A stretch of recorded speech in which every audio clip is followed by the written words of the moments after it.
So உங்களுக்கு இந்த மாதிரி சிம்பிள் கால்குலேட்டர் இந்த பக்கம் பார்க்குறீங்களா, இதுதான் வந்து அலோடு எக்ஸாமில் நீங்கள் சயின்டிஃபிக் கால்குலேட்டராக எடுத்துகிட்டு போய்ட்டு முடியாது. இந்த சிம்பிள் கால்குலேட்டர் வச்சு தான் உங்களோட அத்தனை கால்குலேஷன்ஸும் நீங்கள் பார்க்க போகிறீங்க. இஎம்ஐயை நாங்களாம் எப்படி கால்குலேட் பண்ணுவோம் அப்படின்னா, எக்ஸல் சீட் வச்சு நல்லா ஈஸியாக கால்குலேட் பண்ண முடியும். எக்ஸலில் பிஎம்டி அப்படின்னு ஒரு ஃபார்முலா இருக்குது. பிஎம்டின்ற ஃபார்முலாவை ஒரு ஓப்பன் பேரந்தசிஸ் ப்ராக்கெட் போட்டு ஓப்பன் பண்ணிங்கன்னா நம்ம ஒரு 5 வேல்யூ கீன் பண்ணணும். அந்த 5 வேல்யூவில் லாஸ்ட் 2 வேல்யூஸ் வந்து 0 தான், அதனால் அதுக்கு ஒரி பண்ணிக்க வேண்டாம். ஃபஸ்ட்டு வேல்யூ வந்து ரேட்டு. இப்போது 15% அப்படின்னா அதை நம்ம எப்படி போடுவோம்னா மந்த்லிக்கு கன்வெர்ட் பண்ணுவோம். ஏன்னா இஎம்ஐன்றது மாதம் மாதம் வரப்போகிறது தானே, வருஷம் வரப்போகிறது இல்லைல்ல. அதனால தான் அது வந்து ஈக்குவேட்டட் மந்த்லி இன்ஸ்டால்மெண்ட் அப்படின்னு சொல்லுவோம். இப்போ மந்த் அப்படின்றதுனால இந்த ரேட் ஆஃப் இன்ட்ரெஸ்ட்டை 12 வகுப்போம். ஸோ 15% 15% ஒன்றும் இல்லை, 15/100. அதனால தான் 0.15 எழுதியிருக்கேன். 15% 12 வகுத்துருவேன், அதுதான் என்னோட ரேட்டு. அப்புறம் பீரியட், எத்தனை மாதம் வந்து இந்த லோன் ஓட போகுது. இப்போ இந்த கொஸ்டினில் வந்து பார்த்தீங்கன்னா 12 மாதம் அப்படின்றாங்க, அதனால் 12ன்னு போட்டுருவோம். அடுத்து ப்ரெசென்ட் வேல்யூன்ற இடத்துல நம்ம லோன் அமௌண்ட்டை போடுவோம். இந்த லோன் அமௌண்ட்டை நம்ம பாசிட்டிவ் வேல்யூவாக கீன் பண்ணால் வரக்கூடிய இஎம்ஐ நெகட்டிவ் வேல்யூவில் வரும். இதுக்கு என்ன அர்த்தம்னா, இஎம்ஐ அப்படின்றது நம்ம கையை விட்டு வெளியே போகிற அவுட்ஃப்ளோ. அதனால் எக்ஸல் ஷீட் வந்து அது மைனஸில் தான் காட்டும். இந்த 5 லட்சம்ன்றது நம்ம பேங்க் அக்கௌண்ட்டுக்கு வரக்கூடிய இன்ஃப்ளோ. லோனாக நம்ம அக்கௌண்ட்டுக்கு வரதில்ல, அவங்க ரெமிட் பண்ணி நம்மளுக்கு போட்டு விட்றாங்கல்ல நம்மளோட சேவிங்ஸ் அக்கௌண்ட்டில். அந்த லோன் அமௌண்ட்டை இன்ஃப்ளோ அப்படின்ற மாதிரி நம்ம கொடுத்தோம்னா இஎம்ஐ மைனஸில் வரும். பட் மைனஸ் ப்ளஸ் நீங்கள் ஒரி பண்ணிக்க வேண்டாம், வேல்யூ மட்டும் எடுத்துகிட்டா போதும்.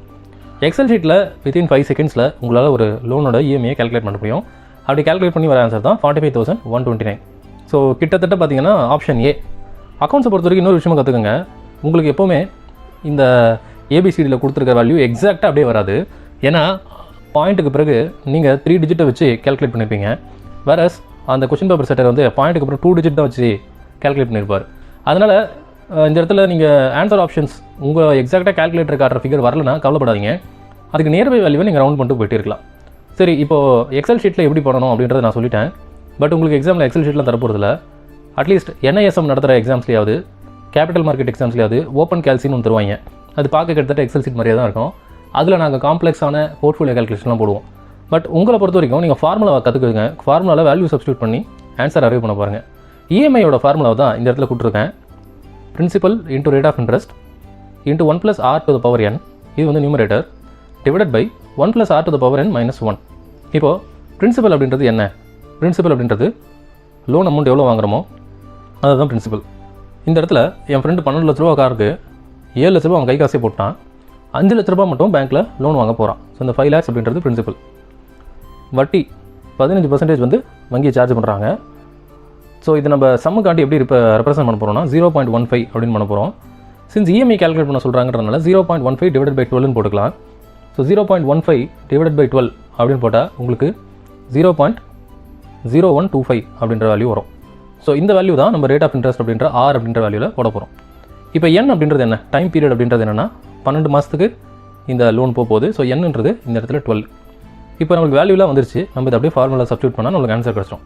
So EMI equal to principal 5 lakhs into r 0.0125 into 1 + r, அதாவது 1.0125 டு த பவர் n, என்னன்றது 12, டிவைடட் பை 1 + r⁴n - 1.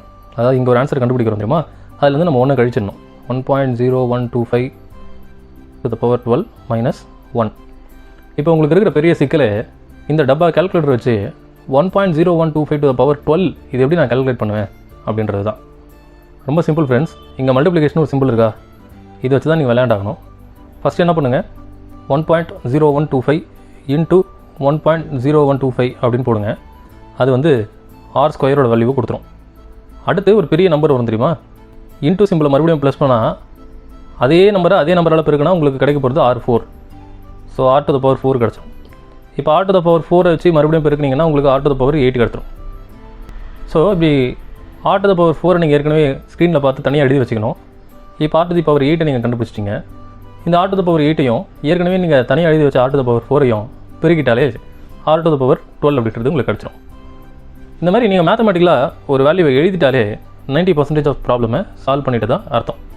ஸோ இந்த பர்டிகுலர் கால்குலேஷனை நீங்கள் இன்னும் கண்டினியூ பண்ணிங்கன்னா you will be landing at a place like this, 5 lakh into 0.0125 into 1.16075 divided by கீழே வந்து 1 கழிச்சிடுங்க 0.16075. இதை நீங்கள் சால்வ் பண்ணிங்கன்னா you will get 45,130.24. என்ன சார் 0.24 இல்லை 0.43 இருக்குது அப்படின்னா ஒரி பண்ணிக்காதீங்க. அக்கௌண்ட்ஸை பொறுத்த வரைக்கும் சின்ஸ் டெசிமல் பிளேசஸ் நான் ஒரு மாதிரி வச்சுருப்பேன், கொஷின் பேப்பர் செட்டர் ஒரு மாதிரி வச்சுருப்பார். அதனால் இந்த பாயிண்ட்டுக்கு அப்புறம் வர நம்பர்ஸ் மாறுறதுக்கு நிறைய வாய்ப்பு உண்டு. அதை பெருசாக கண்டுக்காதீங்க. இந்த கொஷினை நான் ஏன் பர்டிகுலராக காட்டுறேன் அப்படின்னா கொஷின் பேப்பர் செட்டர் எவ்வளோ பெரிய வில்லன் அப்படின்றத காட்டுறதுக்காக. 45,130ன்றது சரியான ஆன்சர். அது ஆப்ஷன் ஏல இருக்குது. சில சமயம் நைட்டு தூங்காமல் படித்து மறுநாள் எக்ஸாம் எழுத போகிற பேங்கர் என்ன பண்ணுவார், 45,130ன்ற கரெக்ட் ஆன்சரை கால்குலேட் பண்ணிவிட்டு சூஸ் பண்ணும்போது ஆப்ஷன் டி ஆன 43,150 சூஸ் பண்ணிட்டுருவார். இப்போ பார்ப்பதற்கு இது ரெண்டும் ஒரே மாதிரி இருக்கும். ஜஸ்ட் டிஜிட்ஸை மட்டும் மாற்றி போட்டு விளையாண்டுருக்காங்க. தூக்க கழகத்தில் நீங்கள் டி அமைக்க விட்டீங்கன்னா you will lose 1 mark. So friends, this is how a bank calculates a EMI. ஒரு பிரின்சிபல் இருக்குது, ஒரு ரேட் ஆஃப் இன்ட்ரெஸ்ட் இருக்குது, ஒரு எண் இருக்குது அப்படின்னாலே இந்த பர்டிகுலர் ஃபார்முலாவில் சப்ஸ்டியூட் பண்ணி we can easily calculate EMI. இப்போ அடுத்த கொஸ்டின் பார்க்கலாம். பிரியந்தா 6,90,000 மதிப்புள்ள ஒரு வெஹிக்கிள் வாங்குறாங்க. அதில் 90,000 கை காசு அவங்க போட்டாங்க. பாக்கி 6 லட்சத்தை மட்டும் பேங்க்குக்கு லோன் வாங்க வராங்க. 2 years loan period, interest rate 20% per annum. இதான் இந்த மாதிரி இஎம்ஐ கால்குலேட்டரில் கணக்கு போட்டால் I will get answer of 30,537.48. But நம்ம ஃபார்முலாவில் எப்படி இதை போடலாம் அப்படின்றத மட்டும் நான் காட்டுறேன். EMI equal to principal into rate of interest into 1 + r to the power n divided by 1 + r to the power n minus 1. So இங்கே பிரின்சிபல் என்ன? பிரின்சிபல் அப்படின்றது 6,90,000 90,000 போய் பாக்கி இருக்கக்கூடிய value which is 6 lakhs. And எத்தனை மாதத்துக்கு இது போகுதுன்னா 2 yearsக்கு. ஸோ அப்போ என்னன்றது 24.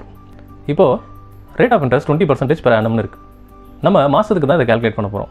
அதனால் 20% அப்படின்றது 0.2 2/100 20/100ன்னு போடுவோம். டிவைடட் பை ஒரு வருஷத்துக்கு எத்தனை மாதம் இருக்குது? 12 மாதம் இருக்குது. ஸோ இந்த இடத்துல ஆர் அப்படின்றது என்ன மாதிரி மாறும் அப்படின்னா 0.2 divided by 12 which is nothing but 0.0167.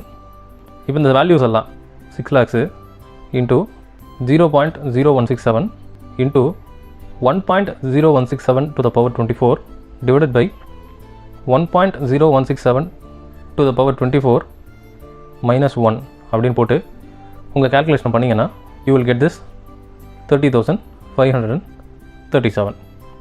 இந்த இடத்துல ப்ராக்டிக்கல் சேலஞ்சுன்றது உங்களுக்கு ஒன்றே ஒன்று தான். to the power 24 நான் எப்படி கண்டுபிடிப்பேன் அப்படின்றது தான். ஸோ உங்களுக்கு r/24 வேணும். இது நீங்கள் 2 கொண்டு போகலாம். 1.0167 into 1.0167 போட்டால் you will get r² value. First இந்த r/24 நம்ம இப்படி எழுதலாம். r², அதுக்கு மேலே ஒரு 2, அதுக்கு மேலே ஒரு 2, அதுக்கு மேலே ஒரு 2. இந்த r² வேல்யூவே நீங்கள் மறுபடியும் பட்டனை ப்ரெஸ் பண்ணிகிட்டே இருந்தீங்கன்னா you will get r to the power 16 வரைக்கும் வந்துடும். இந்த இடத்துல if you stop it over here r to the power 8 கண்டுபிடிச்சிருப்பீங்க. இப்போ தேர்ட் ஸ்டெப்பில் கண்டுபிடிச்ச r to the power 8ஐயும் ஃபோர்த் ஸ்டெப்பில் கண்டுபிடிக்க போகிற r to the power 16ஐயும் பெருக்குனீங்கன்னா you will get this r to the power 24. இந்த சின்ன டப்பா கால்குலேட்டரை வச்சு நம்மளோட சுற்று வழியில் போய் தான் நம்மளால் கண்டுபிடிக்க முடியும். ஸோ நெக்ஸ்ட் கொஸ்டின் பார்க்கலாம். A person wishes to borrow 5,000 now and 4,000 2 years from now. இந்த இடத்துல நமக்கு ரேட் ஆஃப் இன்ட்ரெஸ்ட் கிளியராக தெரியுது 10% அப்படின்னு. பீரியடும் தெரியுது, அடுத்த 5 வருஷத்துக்கு இந்த கடன் போக போகுது அப்படின்னு. பட் பிரின்சிபலில் தான் ஒரு குழப்பம் இருக்குது. இன்றைக்கி நான் 5,000 வாங்கிடுறேன், 2 வருஷத்துக்கு பிறகு 4,000 வாங்குறேன். ஸோ இந்த இடத்துல இந்த பிரின்சிபலில் இருக்கிற இந்த குழப்பத்தை எப்படி நம்ம நிவர்த்தி பண்ணலான்னா 2 இயர்ஸ்க்கு பிறகு வரக்கூடிய 4,000 இன்றைய ப்ரெசென்ட் வேல்யூவை நான் பார்க்கணும். பாண்டு தியரி ப்ராப்ளம்லாம் சொல்லும்போது நான் சொல்லியிருக்கேன், இந்த மாதிரி ஒரு டயக்ராம் போடுவேன். இப்போ செகண்ட் இயரோட முடிவில் எனக்கு ஒரு 100 ரூபா வருதுன்னு வச்சுக்கோங்க. அந்த 100 ரூபாவுடைய இன்றைய மதிப்பு என்ன அப்படின்னு பார்க்கறதுக்கு 100 ரூபா டிவைடட் பை இப்போ YTM 10%னா 1.1 ஸ்கொயர் அப்படின்னு போடுவோம் தெரியுமா. கிட்டத்தட்ட அந்த மாதிரி ஒரு கேல்குலேஷனை தான் இப்போ நான் போட போகிறேன். பட் இந்த இடத்துல நான் 4,000 டிவைடட் பை 1.1 ஸ்கொயர் அப்படின்னு போட்டால் அது ஒரு தவறான கேல்குலேஷனாக இருக்கும். ஏன் தவறான கேல்குலேஷனாக இருக்கும் அப்படின்னு நான் சொல்கிறேன்னா, இங்கே காம்பவுண்டிங் அப்படின்றது மந்த்லி நடக்குது. அதனால் ஆனுவல் ரேட் ஆஃப் இன்ட்ரெஸ்டான 10% நான் டிஸ்கவுண்டிங்க்கு எடுத்துக்கக்கூடாது. அதே மாதிரி நம்பர் ஆஃப் பீரியடு 2 years அப்படின்னு நான் எடுத்துக்கக்கூடாது, 24 months அப்படின்னு எடுத்துக்கணும். So in order to calculate the present value the real methodology is 4,000 divided by 1.0083 to the power 24. இந்த 1.0083 எங்கேருந்து வந்துச்சு? 10% per annum அப்படின்றத நான் 0.1ன்னு போடுவேன். இந்த 0.1 நீங்கள் 12ஆல் வகுத்தீங்கன்னா யூ வில் கெட் 0.0083. இதுதான் ஆக்சுவல் ஆர். ஸோ இப்போ நமக்கு ப்ரெசன்ட் வேல்யூவை கால்குலேட் பண்ணலாம். 4000 டிவைடட் பை 1.0083. இதை நீங்கள் ஒரு கால்குலேஷனாக போட்டு பார்த்தீங்கன்னா you will get a value of 4000 divided by 1.219 which is nothing but 3281. So இப்போது 2 இயர்ஸுக்கு பிறகு நான் வாங்கக்கூடிய 4000 ரூபாவுடைய தற்போதைய மதிப்பு 3281 அப்படின்றத நான் கற்றுக்கிட்டேன். என்னுடைய ஆக்சுவல் பிரின்சிபல் என்ன அப்படின்னு பார்த்தா, இன்றைக்கி நான் கடன் வாங்கக்கூடிய 5000 plus present value of this 4000 which is 3281. என்னுடைய டோட்டல் பிரின்சிபல் வந்து 8281. என்னுடைய ஆர் வந்து 0.0083. என்னுடைய பீரியட் வந்து 5 வருஷம் which is nothing but 60 months. So இப்போது என்னால் ஈஸியாக இஎம்ஐ கால்குலேட் பண்ணிடலாம். EMI equal to 8281 into 0.0083 into 1.0083 to the power 60 divided by 1.0083 to the power 60 minus 1. இதை சால்வ் பண்ணிங்கன்னா உங்களுக்கான ஆன்சரை நீங்கள் ஈஸியாக அரைவ் பண்ணிடலாம். இந்த மாதிரி ஆன்சரை அரைவ் பண்ணும்பொழுது அதே எக்ஸாக்ட் வேல்யூ கொஷினில் இல்லாதப்போ நீங்கள் பதட்டப்பட வேண்டாம். அதுக்கு மாறாக அதுக்கு ரொம்ப க்ளோஸராக இருக்கக்கூடிய ஒரு வேல்யூவை நீங்கள் சூஸ் பண்ணிவிட்டு போயிடலாம். So the answer is 174.5. சில சமயம் இப்படி நீங்கள் பண்ணி வர ஆன்சர் உண்மையிலேயே கரெக்டாக இருக்கா அப்படின்றத எப்படி ரிவர்ஸ் கிராஸ் செக் பண்ணிக்கலாம்னா, இஎம்ஐன்றது 174.5, இதை 60 மாதத்துக்கு கட்ட போகிறோம். ஸோ இந்த 174.5 60ஆல் பெருக்கி பார்த்தீங்க அப்படின்னா you will land up at a value called 10,470. இப்போ இதை வச்சு நீங்களே உங்களை ஜஸ்டிஃபை பண்ணிக்கலாம். 9000 கடன் வாங்கியிருக்கான், அவன் வட்டியோடு சேர்த்து 10,470 பேங்க்குக்கு கொடுத்துருக்கான். சில பேர் என்ன பண்ணுவாங்கன்னா, இந்த ஒரு கிராஸ் செக்கிங்கை பண்ண மாட்டாங்க. அவங்க உண்மையிலேயே அந்த கிராஸ் செக்கிங்கை பண்ணி பார்த்தா அவங்களுக்கு வந்திருக்கிற டோட்டல் ஃபிகர் ஒரு நியாயமான ஃபிகரான்றதை ஈஸியாக உறுதிப்படுத்த முடியும். இப்போது இந்த கால்குலேஷனில் ஒரு சின்ன மெக்கானிக்கல் தவறு பண்ணிட்டீங்க, ஒரு டிஜிட்டை விட்டிங்கன்னா கூட 174.5க்கு பதிலாக உங்களுக்கு 1745 அப்படின்னு ஒரு ஆன்சர் வரும். அதை நீங்கள் 60ஆல் பெருக்கி பார்த்தா உங்களுக்கு ஒரு பெரிய நம்பர் ஆன்சர் ஆப்ஷனாக வரும் which is nothing but 1,04,700. எந்த கூமுட்டியாவது 9000 கடன் வாங்கிட்டு அதுக்கு 1,00,000 திரும்ப கொடுப்பானா? அதுலேருந்து நீங்கள் அரைவ் பண்ணியிருக்கிற ஆன்சர் ஆப்ஷன் தவறு அப்படின்றத நீங்கள் உணர்ந்துடலாம். இப்போ நெக்ஸ்ட் கொஸ்டின் நம்ம பார்க்கலாம். மிஸ்டர் மோஹித் ஒரு 5,000 செமி ஆனுவல் ஆன்விட்டியை எதிர்பார்க்குறார் at a rate of 9% compounding for 10 years. How much he must invest now so that after 18 years continuously for 10 years he gets 5,000 semi annually? இதுக்கு ஃபஸ்ட்டு ஒரு டயக்ராம் நான் போட்டுறேன். இது வந்து இன்னிலேருந்து 18 வயசு இல்லை 18 வருஷம் வரைக்கும் அவர் ஒரு அமௌண்ட்டை கான்ட்ரிபியூட் பண்ண போகிறார். அப்படி கான்ட்ரிபியூட் பண்ணிவிட்டு விட்டுருவார். அதன் பிறகு அங்கேருந்து ஒரு 10 வருஷத்துக்கு, இந்த 10 வருஷம் இருக்குல்ல, இந்த 10 வருஷம் முழுக்க அவருக்கு 5,000 ருபீஸ் வந்துக்கிட்டே இருக்கும் செமி ஆனுவலாக. இப்போது செமி ஆனுவல்னு எப்படி பார்க்கலாம். இந்த 19, 20, 21, 22, 23, 24, 25, 26, 27, 28 இது வந்து இயர்லி. இப்போ இந்த செமி ஆனுவல் அப்படின்றது 6 மந்த்ஸுக்கு ஒருக்கா இங்கே இந்த மாதிரி ஒரு 6 மந்த்ஸுக்கும் ஒருக்கா தலைவருக்கு 5,000ன்றது போயிட்டே இருக்கணும். ஸோ இங்கே ஒரு 5K, இங்கே ஒரு 5K, இந்த மாதிரி போகணும் அப்படின்னா அவர் இன்றைக்கி எவ்வளோ சேமிக்கணும் அப்படின்றத கண்டுபிடிக்க சொல்கிறாங்க. ஸோ லாஜிக்கலாக இந்த 18 வருஷத்தோட முடிவில் அவருக்கு ஒரு பல்க் அமௌண்ட் தேவைப்படும். அந்த பல்க் அமௌண்ட்டை ரீஇன்வெஸ்ட்மெண்ட் பண்ணி 9% ரேட் ஆஃப் இன்ட்ரெஸ்ட்டுக்கு 10 வருஷத்துக்கு போட்டார்னா அவருக்கு 5,000 வந்துக்கிட்டே இருக்கும். இந்த கொஸ்டினை நம்ம ரெண்டாக பிரிக்கலாம். 18 வருஷத்தோட முடிவில் அவர் கையில் எவ்வளோ இருக்கணும், இந்த எவ்வளோ இருக்கணுன்றதை நம்ம கண்டுபிடிச்சிட்டாலே இன்றைக்கி அதுக்காக அவர் எவ்வளோ இன்வெஸ்ட் பண்ணணும் அப்படின்றத நம்ம கண்டுபிடிச்சிடலாம். ஸோ கேள்வியை நம்ம இங்கேருந்து சால்வ் பண்ணிக்கிட்டே வருவோம். இப்போது 5,000 அவருக்கு போதில்ல, இது வந்து ஆன்விட்டின்னு சொல்லுவோம். பாண்ட் கால்குலேஷன் சாப்டரில் நம்ம ஒரு விஷயம் சொல்லியிருப்போம். Present value of annuity for this many percentage for this many years. அதுக்கு போய் ஒரு கிராஃபெல்லாம் பார்த்து வந்திருப்போம். ஸோ இப்போ நம்ம அந்த மாதிரியான ஒரு கேல்குலேஷன் தான் இங்கே நம்ம போட போகிறோம். இங்கே செமி ஆனுவல் அப்படின்ற ஒரு வார்த்தை வந்ததுனால நீங்கள் ஸ்கூல்லலாம் படிச்சிருப்பீங்க காம்பவுண்ட் இன்ட்ரெஸ்ட்டில். எங்கெல்லாம் செமி ஆனுவல்ன்ற வார்த்தை வருதோ ரேட் ஆஃப் இன்ட்ரெஸ்ட்டை 2ஆல் வகுத்துருவீங்க, டெனாரை 2ஆல் பிரிக்கிடுவீங்க. ரேட் ஆஃப் இன்ட்ரெஸ்ட் 4.5% ஆகிடும், டெனார் வந்து 20ஆக மாறிடும். ஸோ இப்போது இந்த 18 வருஷத்தோட முடிவில் அவர் கையில் எவ்வளோ இருக்கணும் அப்படின்றத நம்ம எப்படி கால்குலேட் பண்ணலான்னா 5000 இதுதான் லிஸ்ட் ஆஃப் ஆனுவிட்டிஸாக வருது into present value of 4.5% for 20 years அப்படின்னு நம்ம போடணும்.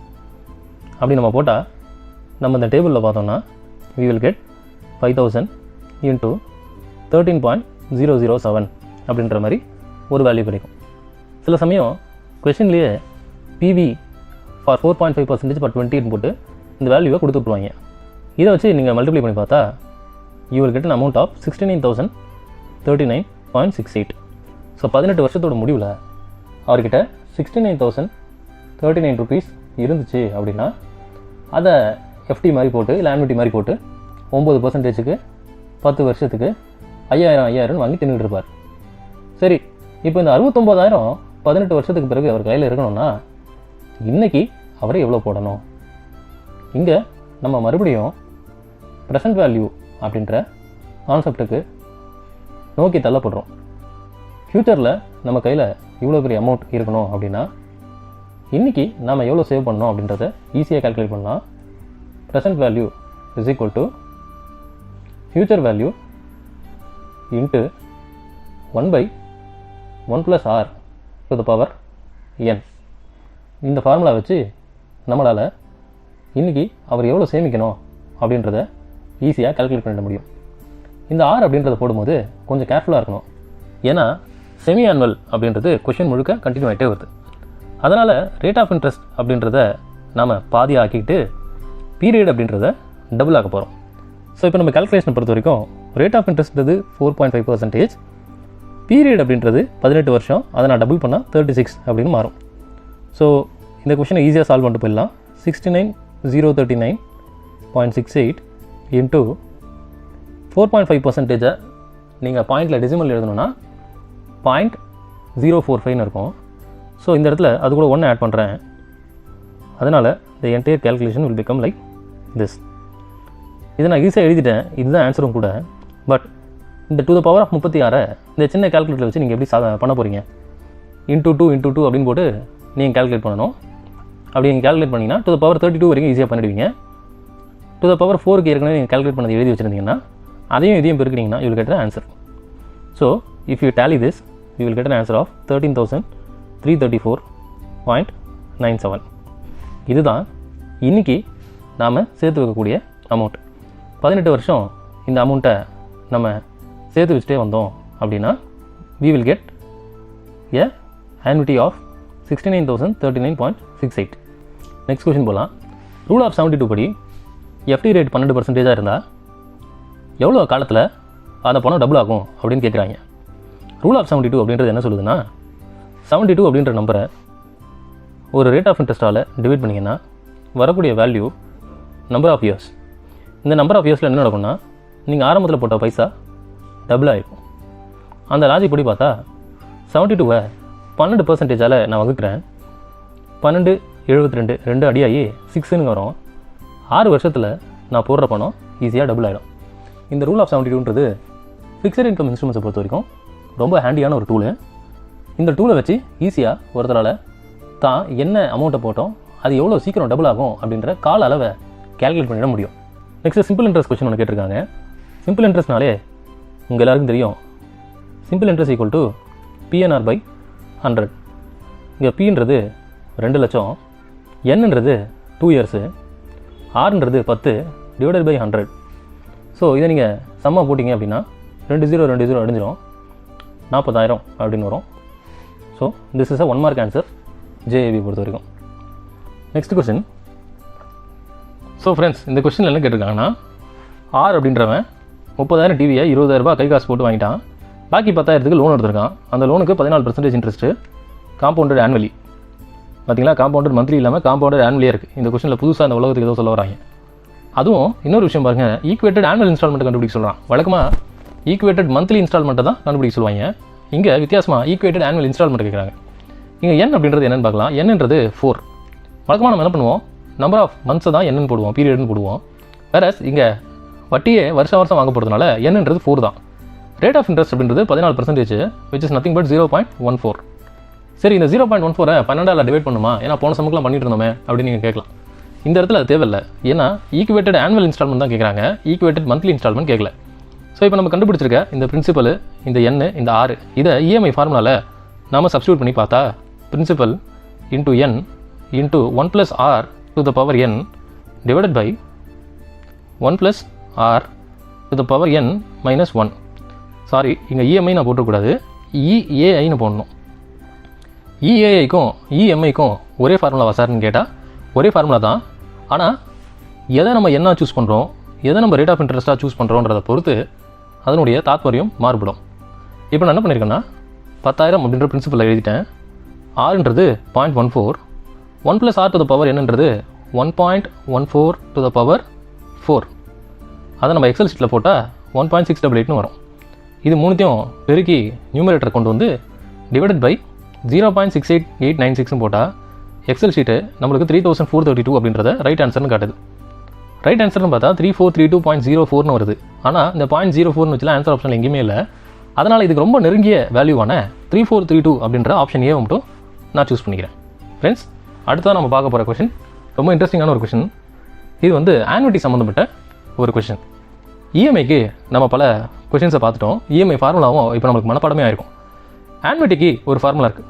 ஆன்விட்டி ஃபார்முலா என்ன சொல்லுது அப்படின்னா, future value is equal to cash flow into 1 + i to the power n. இந்த ஐன்றதை நீங்கள் ஐன்னு வச்சுக்கலாம், இல்லை ஈஸ் ஆஃப் கேல்குலேஷனுக்காக நீங்கள் ஆர்னே கூட வச்சுக்கலாம். Future value equal to cash flow into 1 + r to the power n minus 1 divided by r. இதுதான் future வேல்யூக்கான ஃபார்முலா. இப்போ என்ன சொல்கிறாங்க அப்படின்னா, மிஸ்டர் பீனுக்கு 10 வருஷத்தோட முடிவில் கையில் 3 லட்ச ரூபா இருக்கணும். அவருடைய காசு 10% பெர் ஆனமுக்கு காம்பவுண்ட் ஆகிட்டே இருக்குது. இந்த 3 லட்ச ரூபாவை மிஸ்டர் பீன் வாங்கணும் அப்படின்னா இன்றைக்கி அவர் எவ்வளோ சேர்த்து வைக்கணும் வருஷம் அப்படின்றது தான் சொல்கிறாங்க. ஸோ இப்போ நம்ம ஆன்விட்டி ஃபார்முலாவில் இதை அப்ளை பண்ணி பார்க்கலாம். ஃபியூச்சர் வேல்யூன்றது 10 வருஷத்துக்கு அப்புறம் மிஸ்டர் பீன் கையில் இருக்கக்கூடிய 3 லட்ச ரூபா is equal to cash flow. இதை தான் நம்ம கண்டுபிடிக்கணும், எவ்வளோ காசை வந்து அவன் வருஷம் போடணும் அப்படின்னு. 1 + r to the power n. இங்கே ஆறுன்றது 10%, அதை நான் 1.1 அப்படின்னு எழுதிக்கிறேன். மிஸ்டர் பீனு மாதம் சேர்த்து வைக்கணுமா வருஷம் சேர்த்து வைக்கணுமான்றதை பொறுத்து இந்த 6 மாறும். இவங்க வருஷம் எவ்வளோ சேர்த்து வைக்கணும்னு தான் கேட்குறாங்க. அதனால் இந்த 10% அப்படியே நம்ம எடுத்துப்போம். 12ஆலலாம் வகுத்துட்டு இருக்கணுன்ற அவசியம் இல்லை. ஸோ 1 + rன்ற இடத்துல நான் 1 + 0.10 ஆட் பண்ணி 1.1 போட்டுக்கிட்டேன். n அப்படின்றது how many years, 10 years minus 1 divided by r அப்படின்றது 0.10. என்ன சார் 0.10, 10% அப்படியே எழுத வேண்டியதானே சார் அப்படின்னு கேட்டால், பர்சன்டேஜ் அப்படின்றது 100ஆல் வகுக்கப்படக்கூடிய விஷயம். 10% இஸ் நத்திங் பட் 10/100. அதை தான் நான் டெசிமலில் 0.1 அப்படின்னு ரெப்ரசன்ட் பண்ணுறேன். இந்த இடத்துல நான் ஆல்மோஸ்ட் க்ளோஸாக வந்துட்டேன். இப்போ கேஷ் ஃப்ளோ அப்படின்றது என்ன அப்படின்னு கண்டுபிடிக்க ஈக்குவல் டு அந்த பக்கம் இதெல்லாம் கொண்டு போகிறேன். 3 lakhs into 0.10 divided by 1.1 to the power 10 minus 1. 1.1 to the power 10 அப்படின்றது 2.593. அதுலேருந்து நான் 1 கழிச்சிட்டா I will be having 1.593 as my value. So இப்போ நான் இதை சால்வ் பண்ணால் எனக்கு என்ன கிடைக்கும் அப்படின்னா 30,000 divided by 1.5937 which is nothing but 18,824. So friends, இந்த என்டையர் எபிசோட்லேயே நாம் ஒரு 3 விதமான விஷயங்களை பார்த்தோம். ஃபஸ்ட்டு இஎம்ஐ ஃபார்முலா, கடைசியாக நம்ம பார்த்தது annuity formula, future value equal to cash flow into 1 + r to the power n minus 1 divided by r. இது ரெண்டுத்தை தவிர்த்துட்டு நம்ம பார்த்த இன்னொரு விஷயம் என்னென்னா, ப்ரெசென்ட் வேல்யூவை எப்படி அரைவ் பண்ணுறது, ஃபியூச்சர் கேஷ் ஃப்ளோவை டிஸ்கவுண்ட் பண்ணி அப்படின்றது. ஸோ இந்த வீடியோ ரொம்ப முக்கியமானது.